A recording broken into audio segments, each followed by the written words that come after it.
Oh my gosh, things are getting spicy here. And I not mean like pure spicy or anything, but they're definitely getting spicy in the Pretty Cure Power of Hope, episode 10, like shown. And I'm also getting some vibes from a certain other magical girl anime, Pullea Madoka Magica. And it's also a spin-off series, Magi Record. Why do I think of those two? Well, suffering of magical girls is definitely the one way going around here. And since we have the pretty cure, which are supposed to be girls that are pretty cute and they're like fighting crime and stuff and being all kids and stuff and cute things, when it comes to those two series, Paula and Magic Record, they take a dark turn magical girl for the magical girl genre, and along with the other ones that kind of went like a bit crazy back in the 80s too. You know who I'm talking about, I think. But yeah, let's get on with what was going on in episode 10 of Pretty Cure Power of Hope.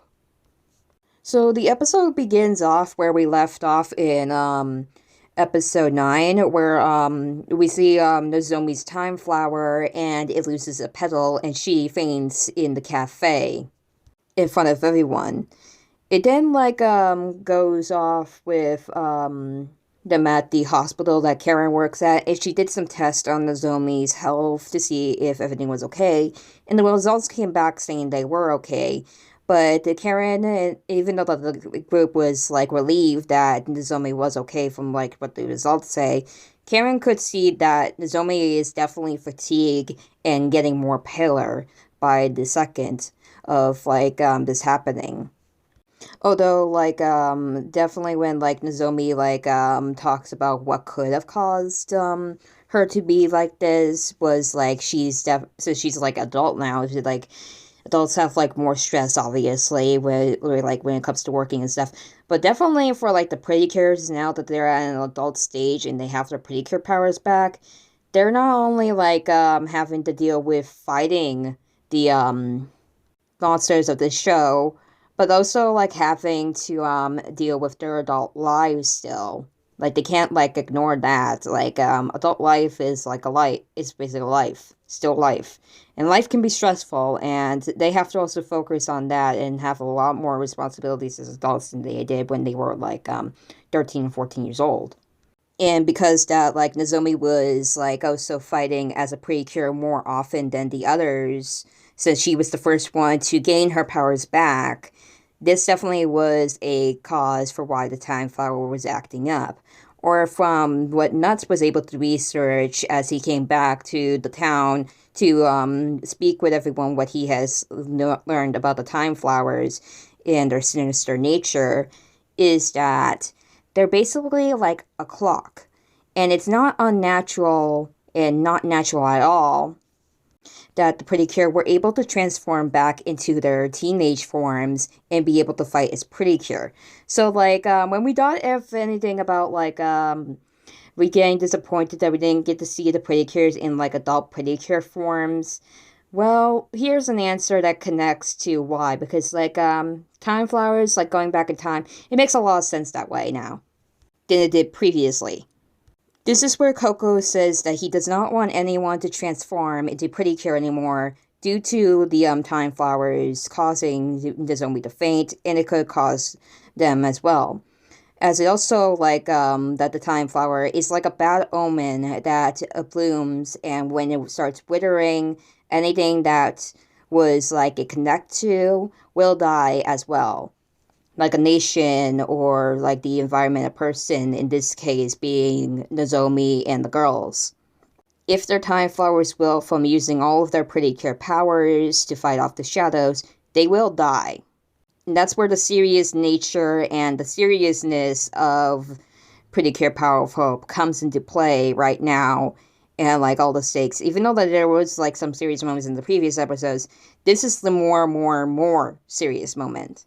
Because you're literally talking about risking your life at this point, which is definitely something in Pretty Cure that they were never able to do.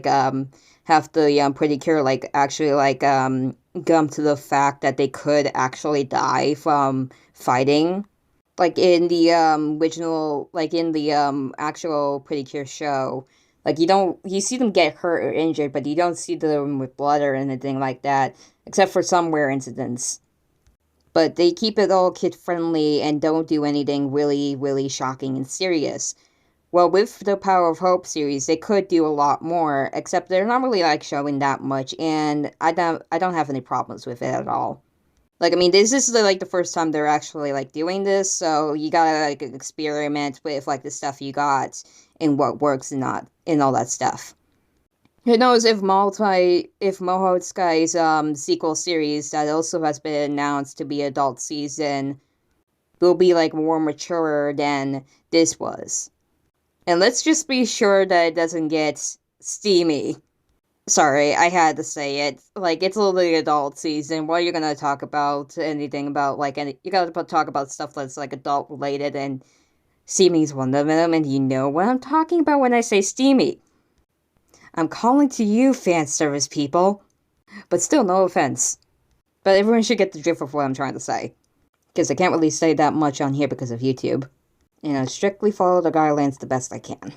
But yeah, there is a seriousness of them, like, actually dying from using the power the Time Flowers are giving them to be able to transform back into Pretty Cures to fight off the shadows. Because, like, they can only fight off the shadows, obviously.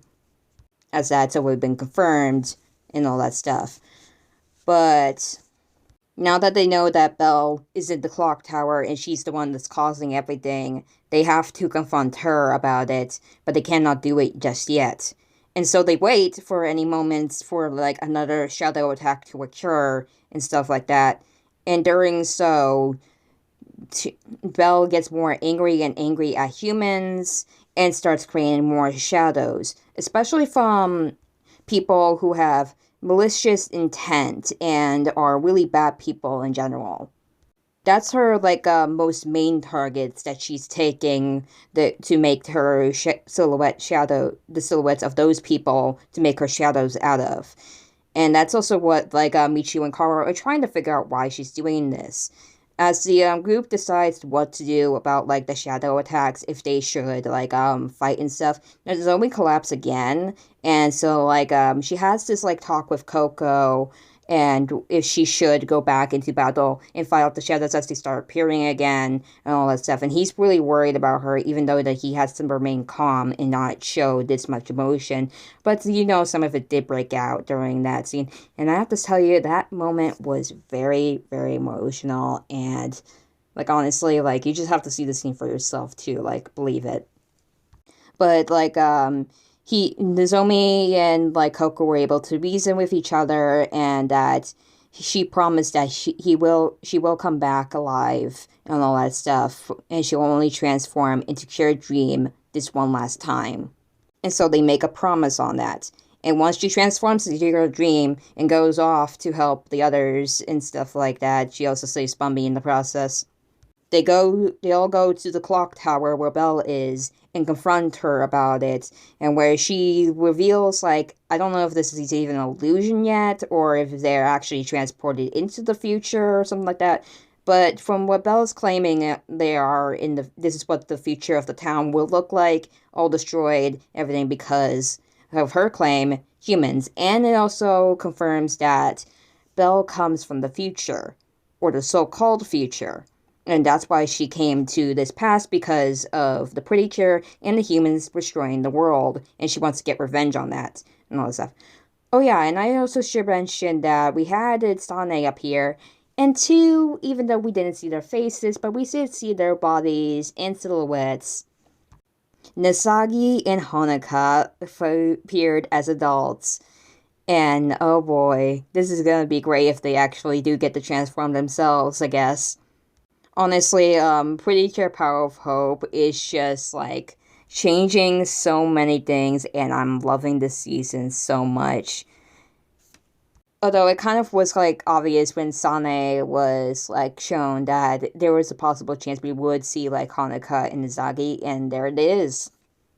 And so that is where I'm going to end for my review of episode 10, and I can't wait for episode 11. We're definitely getting to the climax of Power of Hope, and I just can't believe it's already ending so fast. But I guess that's what happens when you have like only 12 episodes and like 45 minutes of screen time, I think, to like complete this whole entire story arc and all that stuff, while like the original Percure series, it's just still running right now, like takes more longer, obviously, for obvious reasons.